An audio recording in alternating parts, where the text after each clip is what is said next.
tal? ¿Cómo le va? Muy buenas noches. Bienvenidos a esta edición de Objetivos por Canal C de Cablevisión, como es habitual, los sábados a las 20:30 horas y la reiteración los lunes de 13 a 14 horas. Cuando todo estaba o parecía tranquilo en esas agitadas aguas que tiene la política y la economía en la República Argentina, esta inesperada situación de la salud de la Presidenta de la Nación terminó por conmocionar todo y evidentemente empezaron a surgir las distintas opiniones en lo que podía llegar a ocurrir, tanto en la política como en la economía. Creo que la incertidumbre fue bastante pronunciada dentro del oficialismo, a tal punto que pocos creían en la seguridad que brindaba el vicepresidente de la Nación a cargo de la presidencia. Tal es así que apareció poco y nada. Y como decía Alfredo Blanco, antes de comenzar el programa, todos estaban seguros de que la presidenta iba a volver, razón por la cual la economía no registró variables importantes ni, digamos, movidas que algunos presagiaron como con dificultades o que se iban a producir dificultades. Todo esto lo vamos a charlar hoy aquí en nuestro programa. Vamos a hablar también del impuesto inmobiliario a través del estudio que ha realizado el CIPES. Va a estar la licenciada Leandra Bernard, que es la directora que investigó precisamente todo esto. Es un calificado estudio que le recomiendo que lo escuche detenidamente porque manifiesta concretamente los grados de inequidad que tiene esto. Va a estar Daniel Semiras hablando de todo el aspecto económico y Alfredo que va a confirmar lo que hace tiempo atrás decía el tema del CIADI con la República Argentina. Algunos créditos que se han destrabado con Lorenzino en el exterior, dicen que habló en inglés, acá no habla en castellano, pero no importa. Vamos a los auspicios, cuando regresemos Alfredo comienza con su análisis económico.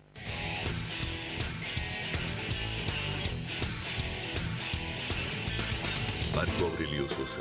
www.fabicur.com.ar. Consejo Profesional de Ciencias Económicas. Gama. Juntos hacemos futuro.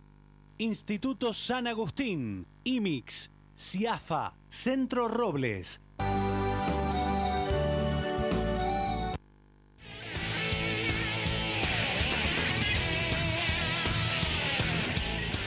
Luego del rotundo éxito que tuvo la conferencia en la que participó Alfredo Blanco junto con Martín Lustó, bueno, está Alfredo aquí luego de los auspicios, lo presentamos y vamos a conversar sobre lo que decíamos, el CIADI, el aspecto inflacionario y también luego esto que decíamos del Banco Mundial, 3.000 millones de dólares para la República Argentina.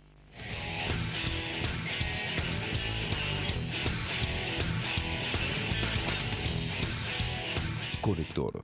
Junto a Rentas. Trabajando por el futuro de los cordobeses. www.fabicur.com.ar. Marco Aurelio Sosa. Defensor de los derechos de las niñas, niños y adolescentes de la provincia de Córdoba. República de Chile sin número, Parque Sarmiento, Córdoba. Teléfono 0351 598 7620 al 25. Córdoba Skate Fest. 19 y 20 de octubre en el Skate Park, Parque Sarmiento. Campeonato amateurs y una impactante exhibición internacional de skate con invitados del exterior. Vienen Wes Kremer, Bruno Abasay, Madars Apse y Joseph Scott. Premios hasta el 10º puesto y para el primer ganador, un pasaje a Barcelona para una clínica internacional. Córdoba Skate Fest, 19 y 20 de octubre. Fiscaliza Asociación Cordobesa de Skate. Organiza Municipalidad de Córdoba.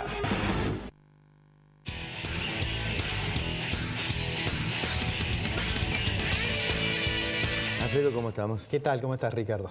Permitime que haga una aclaración, un agradecimiento a la gente del Centro de Estudiantes de Ciencias Económicas por el panel que me compartí con Martín Lustó y con el diputado Aguad. Ah, cierto. En realidad el éxito de la conferencia, había 700 personas, fue porque iban a ver a los otros, no verme a mí. En particular creo que Martín Lustó tiene un poder de convocatoria muy grande, poder de convocatoria, creo que en particular sobre las damas. ¿Ah, sí? Sí, sí. Pero un público joven, muy bueno. Fue realmente una actividad muy linda, así que quería agradecerles a la gente del Centro de Estudiantes, de la Franja Morada, etc. Bueno, vamos al comentario. Recién vos decías, Lorenzino, que yo no sabía que había hablado en inglés, decías en Estados Unidos. Bueno, hay un comunicado del Banco Mundial, conjuntamente con la representación argentina, que han abierto la posibilidad de una asistencia del orden de $3.000 millones en 3 años. Esto tiene un significado, creo yo, importante, no por el monto en realidad, porque 1.000 millones por año son las reservas que pierde por mes la Argentina, 1.000 millones. Y además eso va a ser a medida que vayan concretándose los proyectos vinculados a desarrollo social, educación, a mejora de las condiciones en el sector rural, etcétera. Pero recordarás que el viernes pasado decíamos que es altamente probable que en algún momento, si la situación externa sigue siendo así, Argentina finalmente, además de resolverse el tema de los holdouts, además de en algún momento avanzar de nuevo sobre el tantas veces anunciado pago a las deudas del Club de París, que también estaba el tema del CIADI. Nosotros, vuelvo a recordar aquí, el CIADI es un tribunal arbitral, hay 158 países del mundo que han adherido, donde se resuelven digamos, los conflictos entre las empresas que invierten y los estados de donde han invertido cuando hay diferencia. Argentina tiene muchas situaciones planteadas, en particular después del 2001, después de la crisis. Muchas de las empresas que habían participado del proceso de privatización y que dejaron de ser concesionarias han hecho cuestionamientos, ¿no? Y hay algunos fallos del CIADI que han determinado que Argentina tiene que hacer una indemnización y que no la ha hecho hasta ahora. Bueno, en realidad lo que ha ocurrido ahora, es, según lo que dicen los medios, es que la contracara de esta decisión del Banco Mundial de asistir a Argentina, la contracara es que Argentina se ha comprometido a arreglar con las empresas que tiene que pagarlas y probablemente lo haga con algún título, con alguna quita, pero que básicamente intenta volver a normalizar la situación con el CIADI. Eso además tiene como objetivo evitar que sistemáticamente el representante de los Estados Unidos vote en contra de Argentina, porque Argentina parezca incumpliendo. Digo, voy a volver a decir lo que dije el programa pasado, más allá del discurso, de lo que uno ve en los discursos oficiales, lo que está claro, bueno, la presidenta lo dijo, Argentina es un pagador serial, digamos, ¿no? De la deuda. Pero además, lo que está claro es que en la medida en que la situación del sector externo se ha tornado más complicada, entonces, bueno, las posibilidades de mantener posiciones demasiado intransigentes son menores y da la impresión de que hay en ese sentido una decisión de tratar de cerrar algunos de esos frentes. ¿Sabes qué me hace acordar? Pasamos de ser, de alguna manera, metafóricamente, el matoncito de la esquina que desafiaba a todo el mundo a desafiar de adentro de la casa detrás de las rejas. Sí, es probable. Pero lo que pasa es, bueno, la situación, una cosa es si uno tiene $52.000 millones de reserva, como tenía Argentina al comienzo del 2011, y otra cosa es si pierde 22.000 millones. Claro. Después que perdemos es más complicado. Pero de todos modos, digo, yo creo que es desde el punto de vista de la gente que está en el Ministerio de Economía, es como una señal que les ha resultado, creo, muy agradable que se haya habilitado la posibilidad de ese crédito de 3.000 millones. Insisto, más allá del monto, en el sentido simbólico de lo que esto significa. Pero vamos al comentario de esto que decías vos, de la sorpresa por el problema de salud de la presidenta. Y yo dije, y estoy convencido, de que afortunadamente, además, se confirmó que pudo pasar sin dificultades la cirugía y seguramente se va a reintegrar. Por eso le da bastante más tranquilidad, creo yo, a los operadores que si fuera vudú, efectivamente, presidente. Y de hecho, en las primeras 24 o 48 horas hubo cierta incertidumbre, como decías, en relación a qué iba a suceder. Bueno, afortunadamente... Y luego llegó a 9.70, 9.75. Sí, afortunadamente, desde el punto, más allá de que afortunadamente lo más importante desde el punto de vista humano, que pueda superar la situación, desde el punto de vista institucional eso me parece a mí que va a ser una cosa positiva para que haya mayores certidumbre.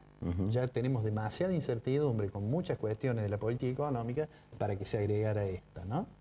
Y hablando de los problemas de la política económica, esta semana, además ya se conoce que el índice de inflación, no el que calcula el INDEC, el que calculan las consultoras y que después lo publique el Congreso, bueno, en realidad ya el fallo de la Suprema Corte terminó por declarar absolutamente nulas las pretensiones de Moreno de sancionar a quienes hacían el cálculo de precios. Ese capítulo está cerrado.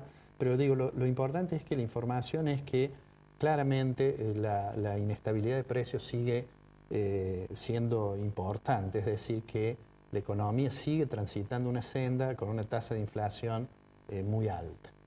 Y esto seguramente no va a tener modificaciones. Yo vuelvo a insistir en lo que decía el viernes pasado, de acá hasta el proceso electoral seguramente no las va a tener, pero dependiendo del resultado electoral, creo que puede ser que haya algunas modificaciones de política económica. Y si no las hubiera por el resultado electoral, la fuerza de los hechos, es decir, la situación del sector externo complicada que tenemos, la situación fiscal complicada que existe, más la situación en relación al mercado del dólar, creo que va a llevar en algún momento a reformular la política económica. Porque de lo contrario vamos a asistir, lo hemos dicho varias veces, a un gradual deterioro del escenario macroeconómico que en algún momento tiene que ser redefinido. ¿Desdoblamiento? Es lo bueno, más probable, tenemos ¿no? el mercado en realidad desdoblado, lo tenemos de hecho. Es decir, si alguien va y compra dólares en el extranjero con una, digamos, con una tarjeta, o si compra bienes, o de hecho existe. Si alguien exporta soja, no tiene el mismo dólar que si alguien importa electrónica. Digo, existe. Lo que no existe formalmente eso. Y lo que va teniendo cierta fuerza es el hecho de que el atraso cambiario explica buena parte del déficit que se acumula en la balanza de divisa de turismo, que se ha revertido de manera dramática. Se hablaba mucho de que las dificultades por la pérdida de autoabastecimiento de energía y de combustibles, tenemos un déficit importante. Bueno, ya a esta altura de la cuestión, el déficit de turismo es tan importante como el de energía. Así que seguramente después de las elecciones el gobierno tendrá que tratar de ajustar alguna de esas deficiencias. Sobre el déficit de energía vos tenés una anécdota que me contabas. No, bueno, eso es lo que salió en a propósito de la conferencia con Martín Lustó. Lustó hizo una cuenta simpática, dijo, si uno toma la producción de automóviles de la Argentina y pone un auto de un año y pone un auto atrás de otro, hemos tenido un boom de producción automotriz, en realidad eso le da una cantidad de kilómetros que el gobierno nacional no ha construido en los últimos 10 años de autopista. Y la anécdota fue porque yo después de eso dije que me dejaba preocupado Martín, porque con la política de petróleo y de combustible creo que vamos a tener que dejar estacionados los autos. Y no vamos a tener lugar. Vamos al corte, cuando regresemos hablamos con Leandra Bernal. Vamos a ver. Despedimos a Alfredo Blanco con sus auspicios.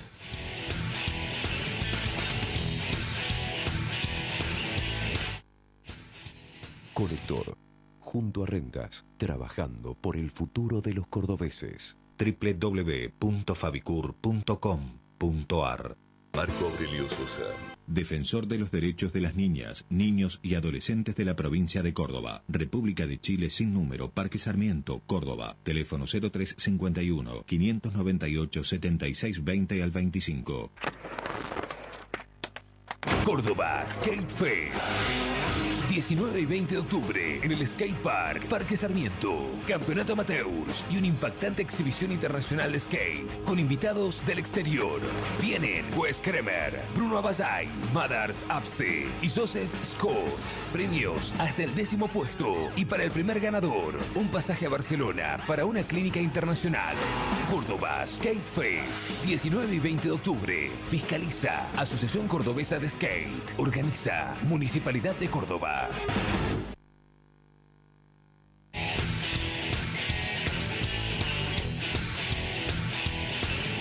El CIPES realizó una investigación sobre el impuesto inmobiliario. Nosotros lo hemos llamado trampas impositivas. Cuando regresemos del corte, Leandra Bernal, licenciada, directora de que realizó precisamente el estudio, junto con Alfredo Blanco, analizan el tema.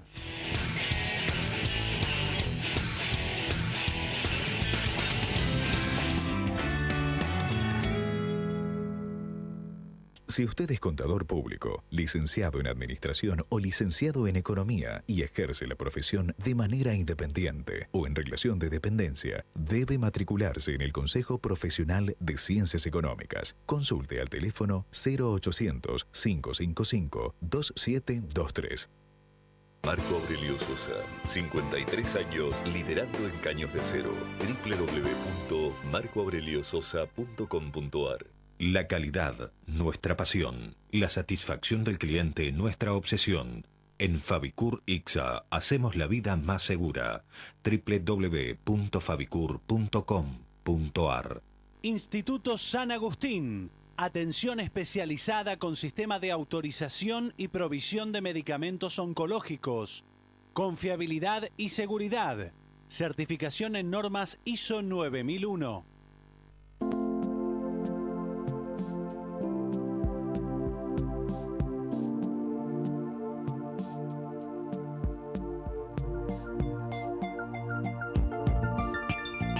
Hay un antes y un después en tu manera de ver las cosas. Descubrí tu mirada en High Definition. Novar. Ver mejor. Es posible. ¿Quién no tiene un conocido o un barrio cercano con Casas de Horizonte? 31 años de trayectoria y más de 7.200 viviendas sociales entregadas. Antes de ingresar como asociado, puede conocerse materiales, construcciones y también lotes elegibles bien ubicados. Para mí son barrios hermosísimos. El barrio es tranquilo, tenemos todo al alcance. Luego puede empezar de cero el plan y sin ningún requisito, eligiendo tipología y superficie de vivienda. Vi todo el periodo constructivo, desde la primera hilada de ladrillos hasta que me entregaron la llave. Emprende el camino seguro. Horizonte, los pies sobre la tierra.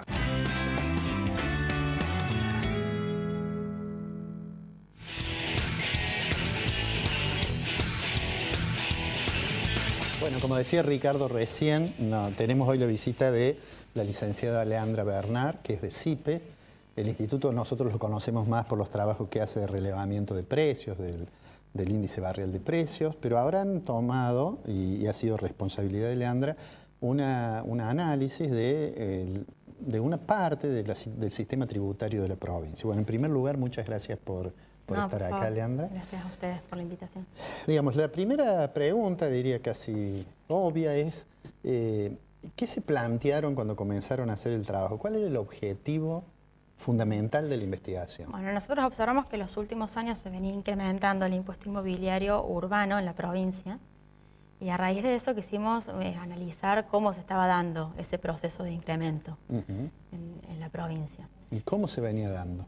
¿Cómo se viene dando? Bueno, desde el año 2010 se está actualizando el impuesto luego de bastantes años de no moverse en el valor que paga el contribuyente. En el año 2010 se produjo un incremento importante de las bases imponibles, que es el valor que para el Estado tiene la propiedad a la hora del cómputo del impuesto. Aclaremos, por si alguien no lo percibe, que cuando uno paga un impuesto hay una parte que es la base imponible, lo que Leandra dice, el valor del inmueble, y otra parte que es la alícuota, es decir, un porcentaje que se multiplica y se obtiene el valor del impuesto. Así es, exactamente. Bueno, las bases imponibles, principalmente lo que ha sucedido estos 4 años que llevamos de incrementos, son actualizaciones en las bases imponibles. Las alícuotas en algunos momentos han acompañado, en otros momentos lo que han hecho es disminuir un poco el impacto de ese fuerte incremento en las bases. Pero bueno, nos hemos encontrado con ciertas inequidades en este proceso que me parece que es importante que se comuniquen. ¿Cuáles son las principales? Por ejemplo, la principal tiene que ver con el incremento de este año.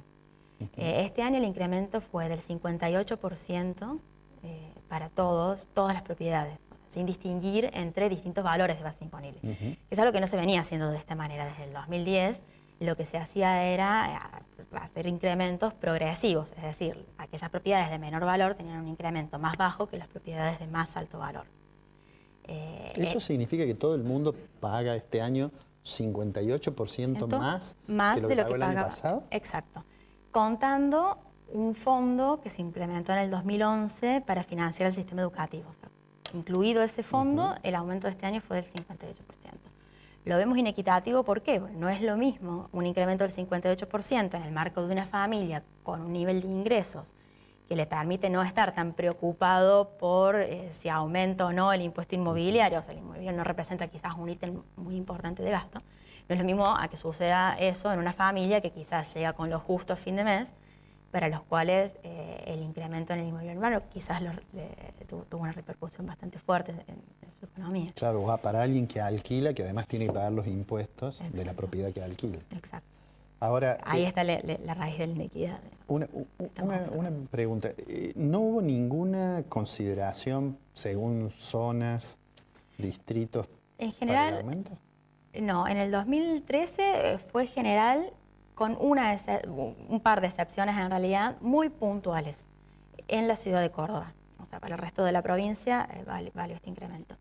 Se beneficiaron este año 34 secciones catastrales. Las secciones catastrales son pedazos de barrios, o sea, no llega a ser tan extensos, son áreas menos extensas que un barrio en general. 34 de estas secciones se beneficiaron con incrementos del 20, 30 o 40%, cuando para el resto de las propiedades el incremento había sido más. ¿Y eso está identificado? Nosotros pudimos identificar algunas de esas zonas en el mapa. Identificamos que se beneficiaron barrios como Villa Libertador, algunas partes de Villa Libertador, José Ignacio Díaz, quinta sección, Villa Páez, pero también, por ejemplo, junto con Villa Libertador, un barrio cerrado, un country ubicado al sur de la ciudad. Exacto. ¿Que recibió el mismo beneficio que Villa Libertador? Sí, esta comparte la sección catastral con una parte de Villa Libertador, por ende se vio beneficiado también con este incremento menor a la general. Y el periodo de la empresa Fiat también, por ejemplo. Ustedes en el informe hay una parte que hacen una referencia muy explícita a problemas de transparencia de la información. Bueno, y tiene que ver con esto que nosotros hemos observado, por ejemplo, estos beneficios muy puntuales en la ciudad de Córdoba y nos preguntamos inmediatamente, bueno, ¿cuál es el criterio detrás de la determinación de estas zonas? ¿Por qué en la ciudad de Córdoba, no en el interior de la provincia? ¿Por qué esos barrios, no otros? Y no hemos encontrado, la verdad, mención alguna a esto, por ejemplo, en el mensaje de elevación de la ley impositiva anual, un lugar en donde específicamente se habla en una parte de los cambios en el impuesto inmobiliario. Y bueno, nos llama bastante la atención. ¿No intentaron buscar la información en el Ministerio de Economía o en...?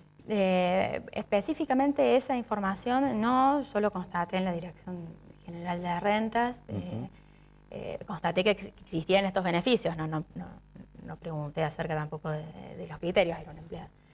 Pero, bueno, nos hubiera gustado que se publique algún tipo de información. Esto surge de la modificación en un artículo de la ley impositiva que no se modifica nunca. O sea, es entendible también que estas cuestiones, cómo se agrupan las secciones catastrales de la ciudad y cómo se agrupan las localidades a la hora de la determinación de la base imponible, es lógico que no sea algo que se esté revisando continuamente. Entonces, bueno, cuando se hace un trabajo de este tipo, o sea, digo, estas modificaciones implicaron algún trabajo muy puntual, es raro que no se lo haya comunicado.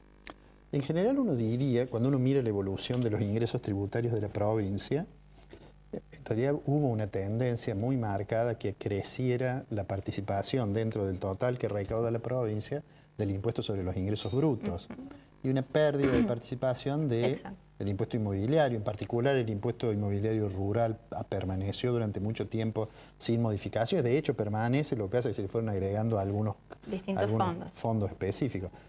O sea que uno debería decir, bueno, desde el punto de vista de la equidad parecería preferible que se aumente el inmobiliario antes de que se asiente solo sobre ingresos brutos el aumento de recaudación. No es tan así. Es cierto que el inmobiliario, el contribuyente lo percibe porque tiene que ir directamente y pagar el impuesto, pero el impuesto sobre los ingresos brutos recae sobre todos los bienes de la economía. Sí. O sea que el hecho de que esté aumentando su participación, lo que está haciendo es volviendo más regresivo el sistema tributario en conjunto. Cuando aumenta ingresos brutos. Claro, porque ¿qué pasa? Ingresos brutos recae sobre los precios. Claro. ¿Quiénes se ven afectados? Las personas a las que más les cuesta acceder a los bienes básicos para la subsistencia, los bienes y servicios, las personas de menores ingresos.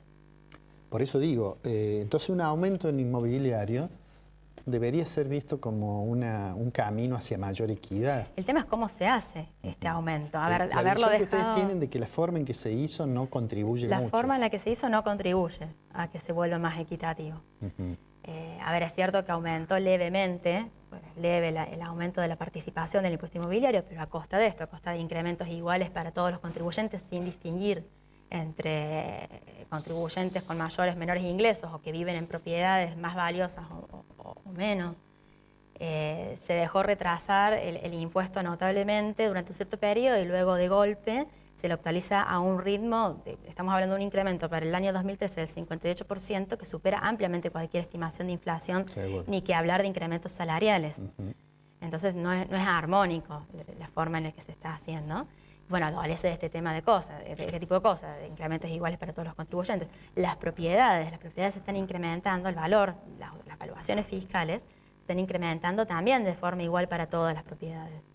Lo que pasó años anteriores es que las alícuotas se movieron discriminando entre distintos valores de base imponible, por eso con anterioridad al año 2013 no se había observado un incremento parejo para todo el mundo, pero en realidad en las bases imponibles se está haciendo esto, todos los años se incrementa en el mismo porcentaje. Estamos diciendo que una propiedad que está ubicada en un barrio como Villa Huarcalde se incrementó en el mismo porcentaje que una propiedad ubicada en barrio Alberdi.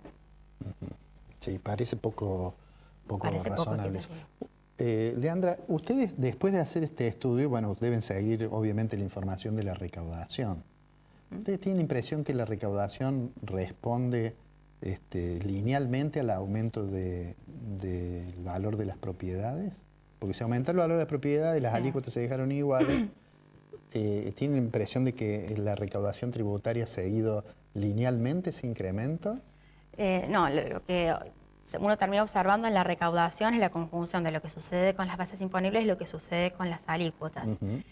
Ha ido incrementándose. De hecho, en términos reales, la recaudación, o sea, contabilizando el efecto quitando el efecto de la inflación, la recaudación venía cayendo y fruto del fuerte incremento del impuesto en los años 2012 y 2013, esta tendencia se ha revertido levemente. ¿Levemente? Levemente, si no estamos hablando de incrementos muy... o sea, el impacto que está teniendo en términos reales es leve, pero bueno, se está incrementando. Desde el año 2011, 2012 y 2013. Eso debería significar de que a lo mejor entonces ha aumentado un poco el grado de evasión sobre el impuesto.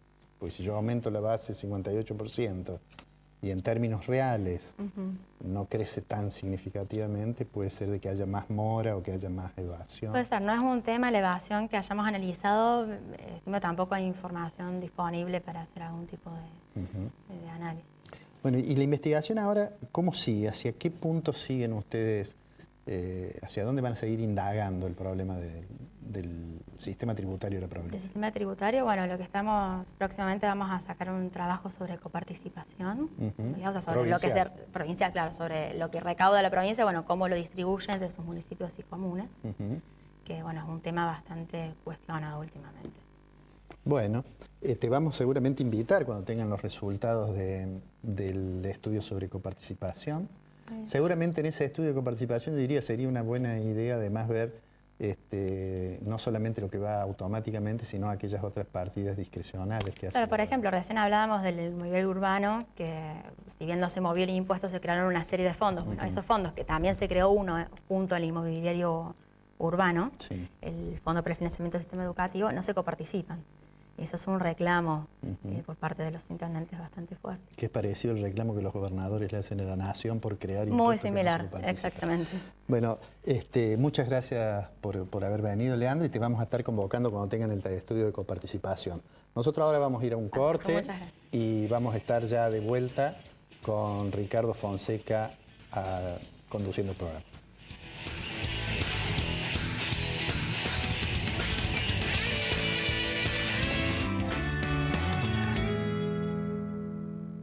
Si usted es contador público, licenciado en Administración o licenciado en Economía y ejerce la profesión de manera independiente o en relación de dependencia, debe matricularse en el Consejo Profesional de Ciencias Económicas. Consulte al teléfono 0800-555-2723. Marco Aurelio Sosa, 53 años liderando en caños de acero. www.marcoaureliososa.com.ar. La calidad, nuestra pasión. La satisfacción del cliente, nuestra obsesión. En Fabicur Ixa hacemos la vida más segura. www.fabicur.com.ar. Instituto San Agustín. Atención especializada con sistema de autorización y provisión de medicamentos oncológicos. Confiabilidad y seguridad. Certificación en normas ISO 9001.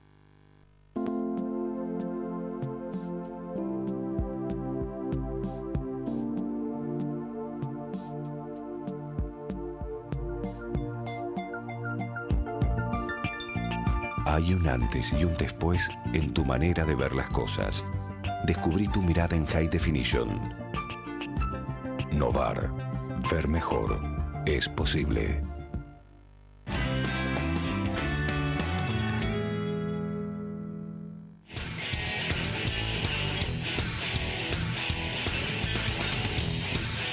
Bien, Alfredo trazó en su columna de opinión, trazó concretamente algunas variables, algunos temas vinculados concretamente a la economía.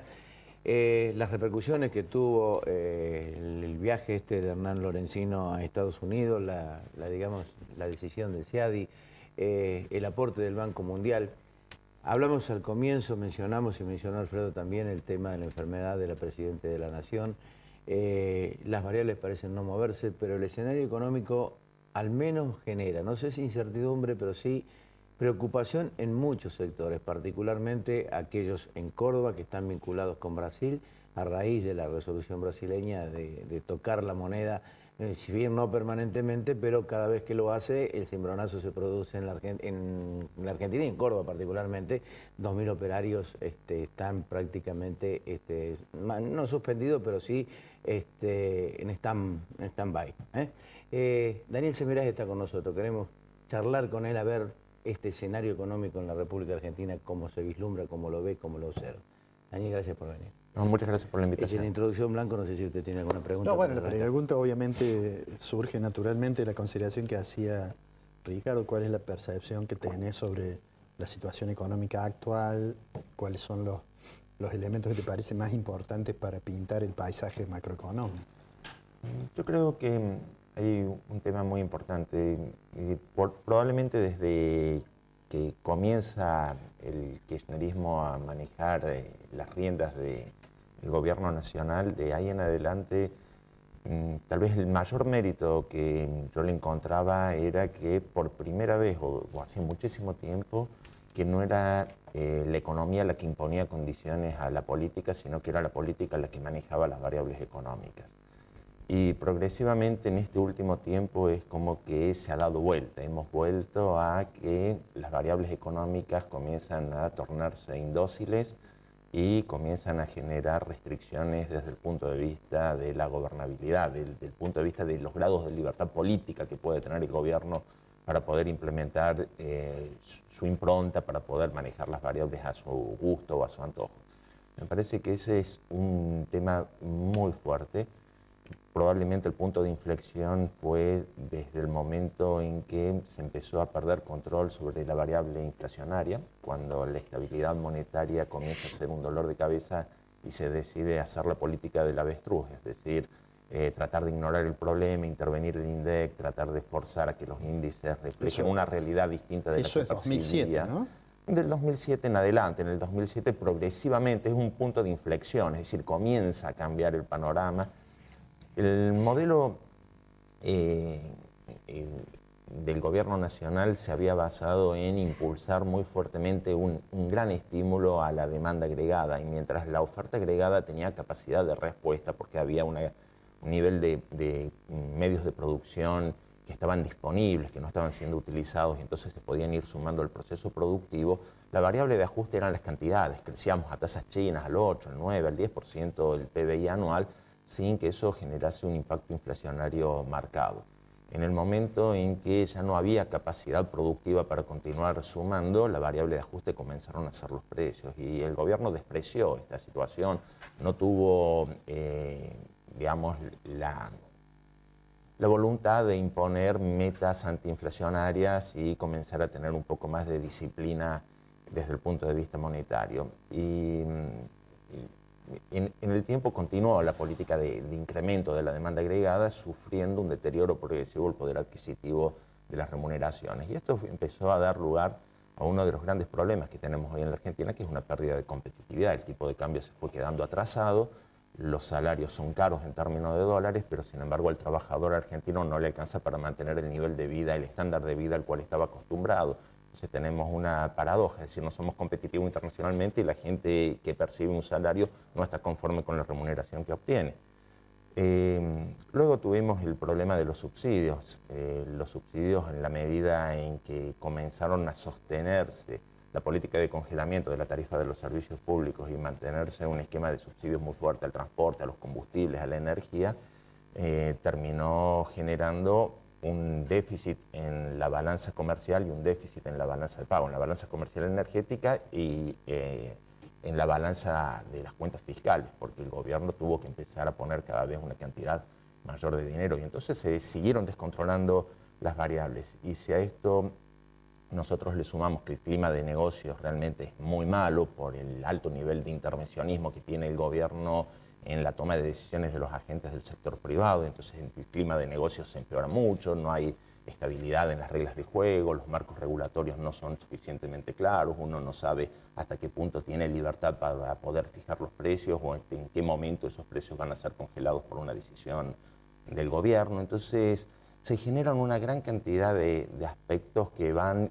generando una metamorfosis en el modelo económico. Y yo creo que lo que estamos viviendo ahora y lo que se va a empezar a vivir es que esta propuesta de continuar el estímulo permanente de la demanda agregada va a empezar a tener un coto, una restricción, una frontera en la decisión de los propios agentes económicos que van a empezar a decir, y el día de mañana, ¿qué es lo que hago? De repente no valdrá la pena comenzar a ahorrar, y cuando uno toma la decisión de ahorrar se da la paradoja de la frugalidad. Uno deja de consumir, deja de estimular la demanda agregada. El gobierno, mientras más trate de incentivar la expansión del consumo privado, va a lograr que el caballo llegue al río, pero no lo va a poder obligar a que tome agua, ¿no? Y ese es un tema muy importante. ¿Hasta qué punto el gobierno va a poder seguir controlando la voluntad de los agentes económicos?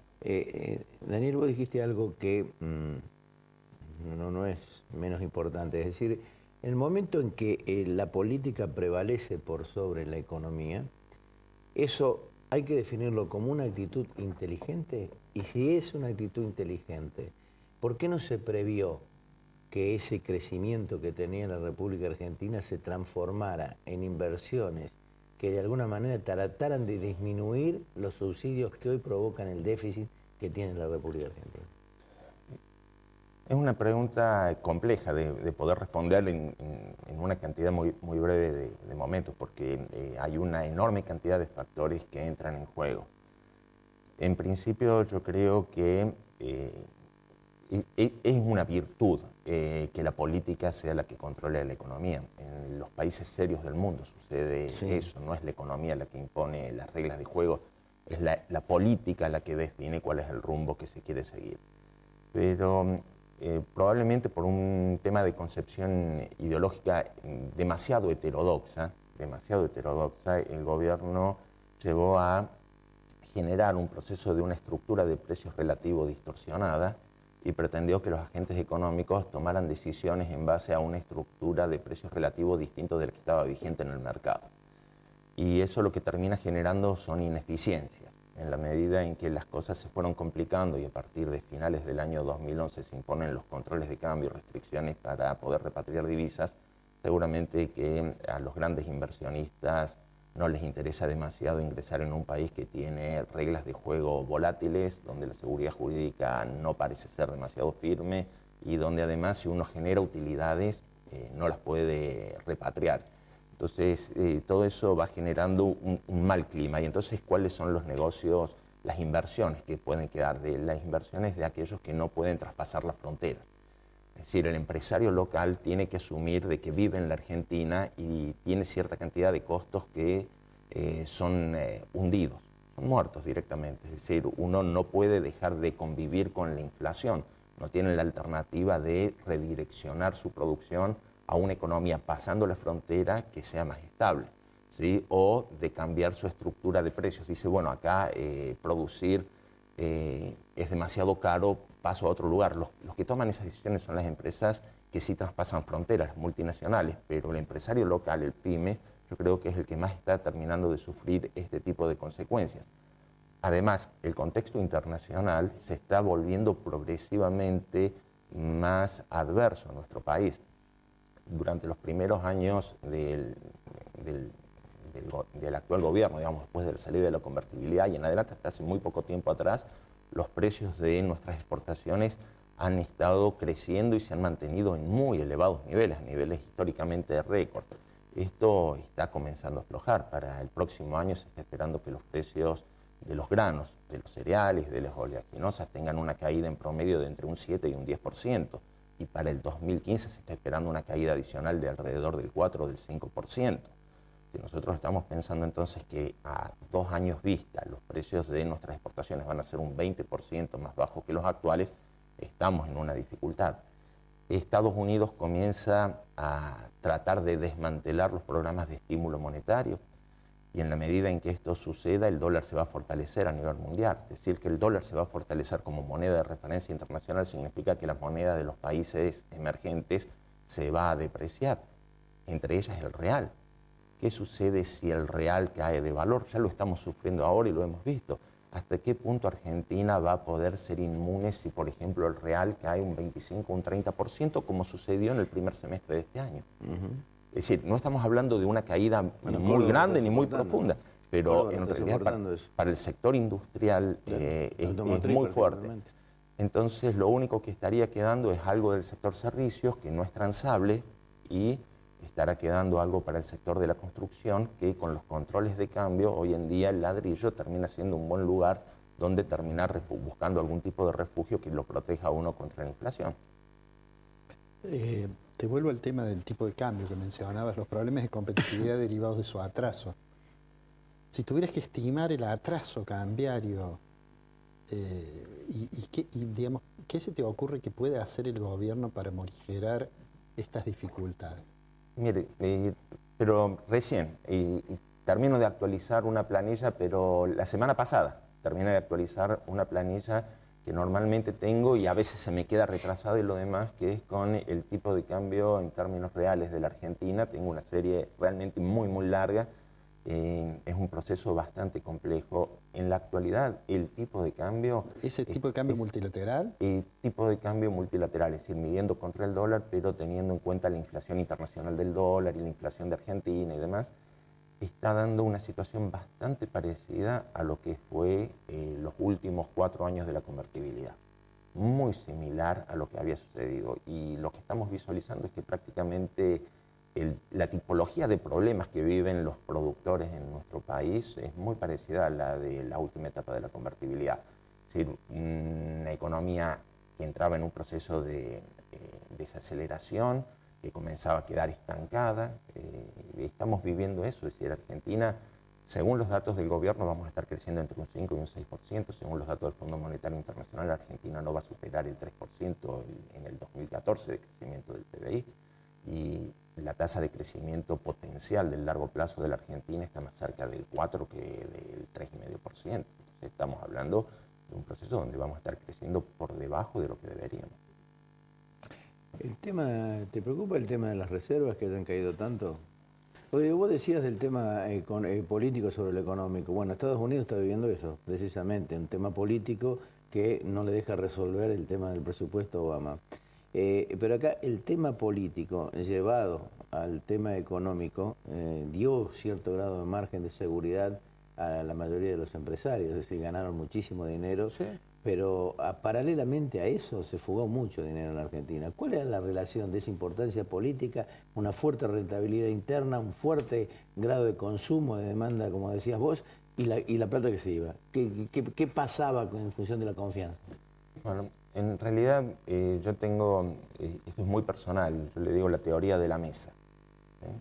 Una mesa necesita 4 patas, esas 4 patas son la estabilidad monetaria, la estabilidad de la economía en términos reales, la posibilidad de competir, la seguridad jurídica y la posibilidad de rentabilidad empresaria. Si las 4 patas son sólidas, firmes y tienen similar altura, entonces pueden sostener una tabla de esa mesa, y esa tabla de la mesa es la confianza. Y en esa mesa se sirve un menú que son las inversiones. Cuando las patas están flojas, no tienen similar altura, no están desarrolladas de la misma manera, algún plato se cae. Tambalea la mesa, y uno no sirve ningún menú en una mesa que se está tambaleando. Normalmente trata de cambiarse de mesa. ¿Sí? Cuando uno va a un restaurante, busca que la mesa sea sólida, que sea estable, que no tenga una pata más larga y una pata más corta, y que esté más o menos a una altura donde a uno le resulte cómodo para poder comer. Mientras la economía argentina no generaba dudas con respecto a esto en los primeros años del actual gobierno nacional, digamos, de este proceso del gobierno nacional, con Néstor, con Cristina, con su reelección. Evidentemente que había fuertes inversiones. En la medida en que esto se ha ido desgastando, la gente tiende a ser bastante más cuidadosa sobre el uso que le da esa mesa. Una pregunta, porque vos hacés profesionalmente asesoramiento de empresas y demás. ¿Cuál es, digamos, cuando te enfrentas con los empresarios que obviamente preguntan, tratan de tener certidumbre sobre el futuro? ¿Qué pensás? ¿Cómo va a cerrar 2013 en materia de crecimiento y en materia de inflación? En 2013, en materia de crecimiento, yo lo estoy viendo más o menos en términos de un 2,8%, un 3%. Estamos hablando de los datos reales, no los del INDEC. No los del INDEC. Y a nivel inflacionario ha habido una desaceleración, pero también se está comenzando a notar un proceso de mayor disponibilidad de medios de pago. Es como que en estos últimos meses ha comenzado a emitirse un poco más rápido, elecciones mediante. Me parece que la inflación va a tender a tener una aceleración en los próximos meses. De todas maneras, por ahora debe estar rondando alrededor de un 25% el nivel de la inflación que uno puede medir, promedio ponderado, ¿no es cierto?, para un nivel básico. Por supuesto que para cada empresa puede ser distinto y para cada individuo es distinto de acuerdo a lo que esté consumiendo. La última,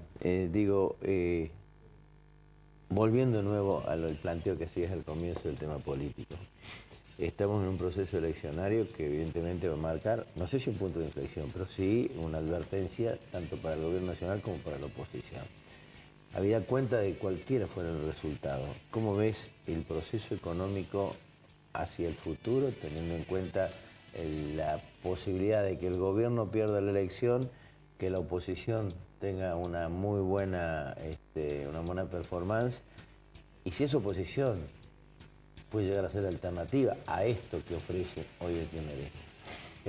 Es raro, bueno, es una pregunta más política que económica, claro. Entonces te voy a pedir que en esto pido disculpas por anticipado de que no es el campo típicamente mío, pero yo creo que sí, que el gobierno va a tener una elección débil, mejor que las PASO. No tengo duda que va a ser mejor que las PASO, pero de todas maneras va a ser una mala elección.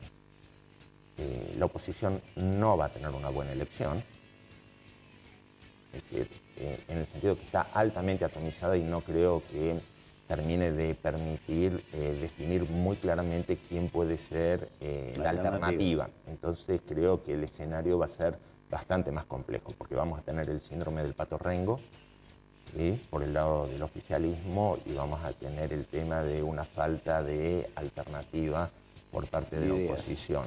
No digo de ideas, porque creo que ideas son las que sobran, de convergencia de ideas, que creo que son las que faltan.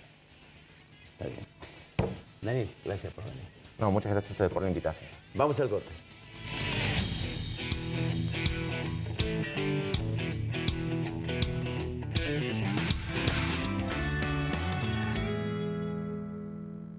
Confirmado. En Córdoba está tu mejor inversión inmobiliaria. Obtené hasta un 30% de rentabilidad. Invertí en Ciudad Gama, el desarrollo más importante del interior del país. 17 torres con amenities en un entorno natural de 16 hectáreas. Elegí tu departamento de 1, 2 o 3 dormitorios. Llama gratis y un asesor te visitará en tu ciudad. 0800-777-4262. Llama ahora y cerrá un buen negocio. Gama. Juntos hacemos futuro. Centro Robles, un centro integral de diagnóstico cardiológico no invasivo. Larrañaga 94, segundo piso, 0351-460-1400 o 460-1700. Uriel Gacero, fisioterapeuta, kinesiólogo. Reina Hada Peluquería. Hernán Lépez, herrería artística. Rejas, verjas, soldaduras a domicilio. Teléfono 0351-152-072-620.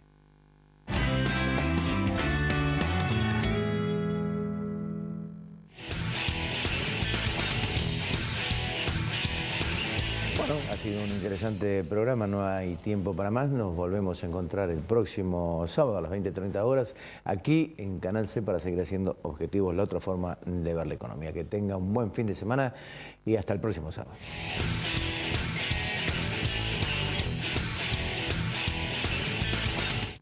Marco Aurelio Sosa. www.fabicur.com.ar Consejo Profesional de Ciencias Económicas. Gama. Juntos hacemos futuro. Instituto San Agustín, IMIX, CIAFA, Centro Robles.